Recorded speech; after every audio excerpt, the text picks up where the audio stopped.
Hi guys! Welcome back my YouTube channel. Today is magja-general cleaning ako sa aking house. At ayan na nga, super daming ligpitin. At di ko na nga alam kung saan ilalagay ang aking mga gamit. Sa totoo lang talaga guys, hindi pa yan ang aking mga gamit. At dahil nga sa dami ng gamit ko, yung iba ay pinamigay ko na. Yung iba naman inilagay ko sa kabilang house ko. And ayan nga, bumili ako ng bagong aparador. Dahil nga yung aparador ko ay pinamigay ko. O diba guys, ang galing ko talaga.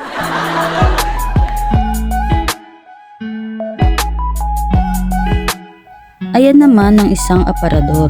Dahil wala na mapaglagyan ng aking mga damit.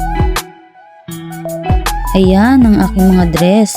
Hindi ko na masuot dahil palagi na lang nakatago. Sa palagay ko nga guys, hindi magkakasya ang mga dress dahil marami-rami pa ang dress ko na nakatago. Sa kabibigay ko nga guys ng mga gamit ko, ako naman itong wala na magamit. So, ito ang aking mga paboritong dress. At dito naman ang ibang mga damit ng aking mga anak. Ayan, di ba? Ang gulo.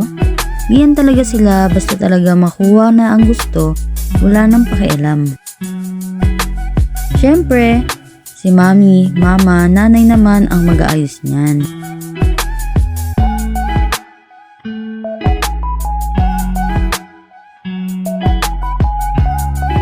And now, ang mga stuffed toys ng aking bunso.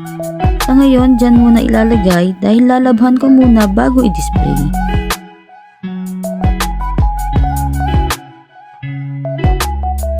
And ayan na nga guys, malapit na talaga akong matapos at medyo inaantok na.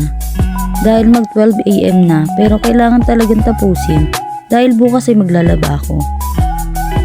Ganyan talaga ang buhay na may mga anak na linis dito, laba doon, luto dyan at kung ano-ano pa. Para lang maging maaliwalas ang lahat. At bawas stress pag nakikita mong malinis ang bahay mo. So, shoutout sa ibang mga lalaki dyan na akala nila ang misis nila ay hindi napapagod sa pag-aasikaso sa lahat sa loob ng bahay. Mas mahaba pa nga ang oras sa pagtatrabaho sa loob ng bahay na walang sahod. At mga mami na all around like me, bukod sa full-time mami, business ang inaatupag.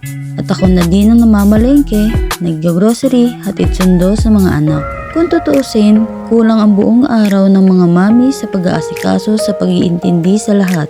O diba, kaya mahalin ng mga housewife na walang ginagawa kundi asikasuhin at mahalin ang asawa at anak o pamilya.